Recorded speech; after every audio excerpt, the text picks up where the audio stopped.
Hello and welcome to Tempt for You, the show where we talk about some questions that you have that we commonly get asked about being in a band, about all things from tech to signing a record deal. Yeah, and today we're going to talk about how do you find people to play with, how do you make a band, and how do you know when those are the right people for your band? Let's do it.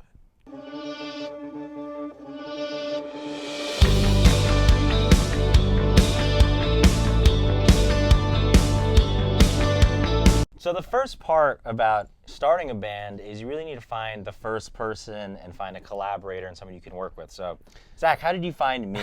Great question, Harrison. Let me tell you. I was working with this songwriter. We were working on a lot of songs, and I was alone. And he was telling me that I need a collaborator. You need the Richie Sambora or John Bon Jovi. That was the example he gave me. So I was looking on YouTube, and this guy popped up. From our first meeting, we had similar interests. We kind of discussed music for a little, and then you kind of got to test out with some jam session or start working on writing a song. And I think that's kind of like the make or break for if you know that you're going to be able to work with someone. For sure. And we wrote a song on the first day. It is very hard in this day and age to find people to play with. You got a lot of people that want to be DJs, vloggers, YouTubers. Sometimes you're going to have to be patient. Work with people that you know are not going to be long-term people in the project, just so you can get out there and start working and testing your sound. We knew we were settling, but we had a long-term goal, and we wanted to find a permanent member that actually fit. And we found Nick. And hi, Nick. For us, when Nick joined the band the first day, we just knew he was going to be a perfect fit. The vibe changed, the music changed, the whole dynamic of the band changed. You felt the change, right? I felt it immediately. I remember at the first rehearsal when we were playing Sapphire, and we were really grooving. And I was like, oh my God, everything feels so tight and like, in time, yeah. I just reached out to him on a whim because he was into similar music that we were. I knew he was a great drummer. And when he showed up to the studio, it was like, why didn't we do this sooner? No, absolutely. A lot of people know people that play, and they're too afraid to reach out to them because it's like an older friend, or they don't think that they're going to be into it, or for whatever reason. And this was like the best decision we ever made. So. Absolutely.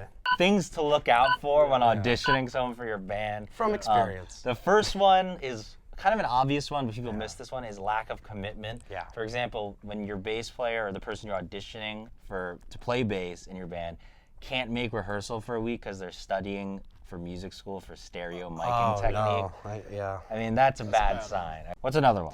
Well, I mean, there's the guy that comes and expects to get paid for every rehearsal. The mercenary. The mercenary, where we don't have the money to pay for rehearsal, but we want the long-term commitment. This isn't a band that's for hired guns. We wanted to make a cohesive band that acts like a band. Yeah. If you're someone that wants to be a mercenary, there's nothing wrong with that, but don't audition for a band that's trying to be a band if you just want to be a paid person that plays with you. You're wasting everyone's time if you do that, so don't do that.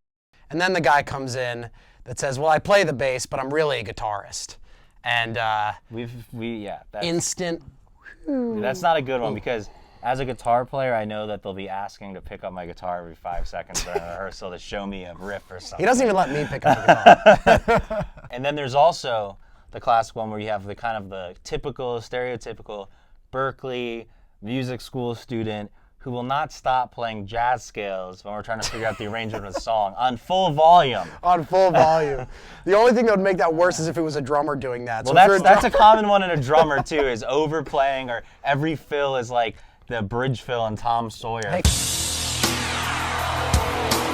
So we mentioned auditioning once a bass players. What did you think when Chris first came in? Because you're the drummer, so your opinion kind of matters more than ours does. Well, it's funny. I knew Chris just from local music scene over the last few years, and once we got in a room together, I already knew it was magic. And the guy comes in with the shades. You got that. Was it the purple jacket? Whatever it was, it looked really, really great. That's another quick tip, vibe. Yeah. Yes! Sometimes you got to go with the vibe we're playing, because someone who's, not that Chris isn't a great bass player, but someone comes in, their big show off, if they don't have a good vibe, they don't mesh with you, they're not going to work for your band. What'd you think about playing with us for the first time? I'm very curious. Coming from, a hip hop and punk background, it was honestly very refreshing for me to come into this actual just like straight up rock scene. So it actually worked out pretty well on my end. Not everyone has to love the same type of music, but everyone has to have the same vision about what they want. Everyone has to have the same commitment level and be in this for the long haul, because that's that's everything. Yeah, everyone can come from a different place, but you all have to go to the same place. Right. Absolutely. So, our advice on how to put a band together is you have to have people that you like hanging out with, number one. Number two, that share the same vision with you. Number three, that you play well with and that you have that synergy with. Am I leaving any out? Well, people that are committed to this as a long-term project. you Yes. know. Another really important thing is don't let people knock you off your vision, whether that's other bandmates, managers, producers, whoever comes into your life and sticks their claws or teeth into your project and your band. We've seen many examples of people who, 1 month they're doing heavy metal, the next month they're all the way into like jazz fusion and stuff like that. Next time on Tempt for You, we want to talk about different things of our journey, different aspects, from how to get your first show, how to get in front of a manager, how to get a record deal, how to deal with promoters, and so many other things. Yeah, like what not to do at a sound check. That's right. Oh, That's That's one a a lot of people need. I think what not to do at a sound check, and also like what not to do just in general at a venue as a band. Oh, yeah. That'll be a fun one. Venue etiquette. That's right. We'll share some tips and tricks. Make sure to stay tuned. Just no stick tricks.